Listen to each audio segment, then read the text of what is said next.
यमुना तट पर गोपियों संग श्री कृष्ण की रासलीला।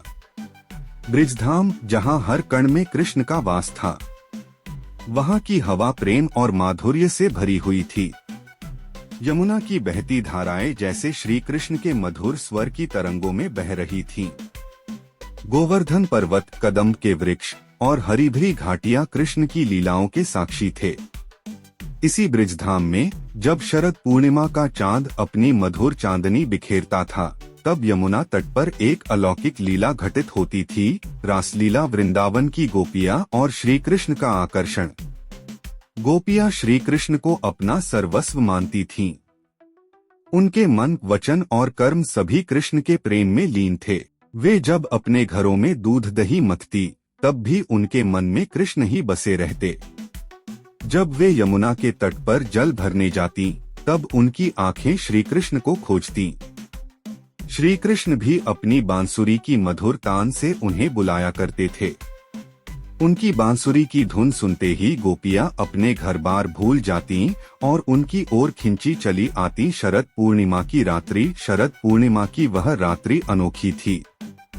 आकाश निर्मल था, चांद अपनी पूर्ण आभा में था और उसकी शीतल चांदनी यमुना के जल पर मोतियों की तरह चमक रही थी। वृंदावन की बयार में मंद मंद सुगंध थी।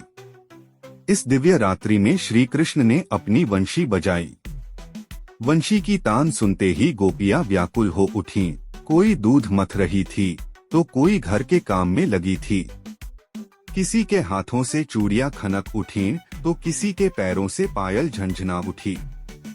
वे सब कुछ भूलकर अपने प्रियतम के पास दौड़ पड़ी। गोपियों की परीक्षा। जब गोपियां श्री कृष्ण के पास पहुंची, तो उन्होंने मुस्कुराते हुए पूछा, रात्रि में घर छोड़कर यहाँ आना उचित नहीं। क्या तुम जानती हो कि यह लोकाचार के विरुद्ध है? गोपियां बोली, प्रभु, हम लोकाचार से नहीं, प्रेम से बंधी हैं। हमारा हृदय आपके बिना अधूरा है। हम आपके बिना जी नहीं सकती।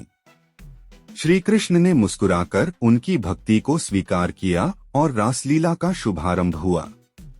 यमुना के किनारे एक दिव्य मंच तैयार हो चुका था। श्री कृष्ण की कृपा से प्रत्येक गोपी को यह अनुभव हुआ कि श्री कृष्ण केवल उन्हीं के साथ नृत्य कर रहे हैं।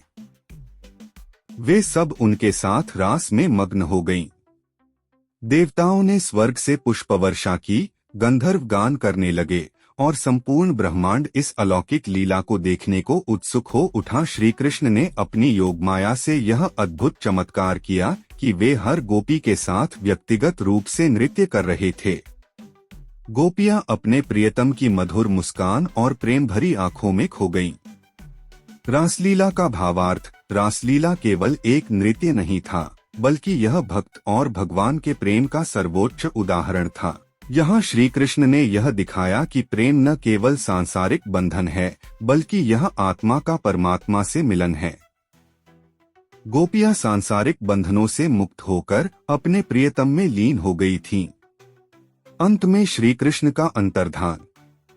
रासलीला के चरम पर पहुँचते ही श्री कृष्ण अंतर्धान हो गए। गोपियां व्याकुल हो उठीं। वे जंगल जंगल कृष्ण को खोजने लगीं। वे हर वृक्ष, हर नदी, हर कंदरा से पूछने लगीं, कहाँ गए हमारे कान्हा? जब उन्हें श्री कृष्ण मिले, तो उन्होंने कहा, मैं तुम्हारी भक्ति की परीक्षा ले रहा था। सच्चा प्रेम वही है जो स्वार्थरहित हो, जो केवल समर्पण और त्याग पर आधारित हो। तुम सबने यह सिद्ध कर दिया कि तुम्हारा प्रेम सच्चा है। उपसंहार। रासलीला केवल एक कथा नहीं, बल्कि भक्ति का सर्वोच्च स्वरूप है।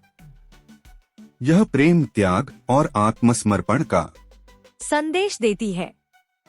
श्री कृष्ण ने इस लीला के माध्यम से यह सिद्ध किया कि जब भक्ति पूर्ण रूप से निस्वार्थ होती है, तब भक्त और भगवान एक हो जाते हैं। यह लीला युगों युगों तक प्रेम और भक्ति की सर्वोच्च मिसाल बनी रहेगी।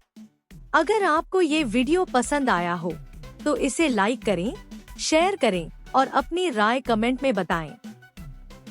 आगे भी इसी तरह की जानकारी पाने के लिए हमारे चैनल न्यूज अलर्ट जोन को सब्सक्राइब करें और बेल आइकन दबाएं, ताकि आपको नए वीडियो की नोटिफिकेशन सबसे पहले मिले। अपना कीमती समय देने के लिए बहुत बहुत धन्यवाद।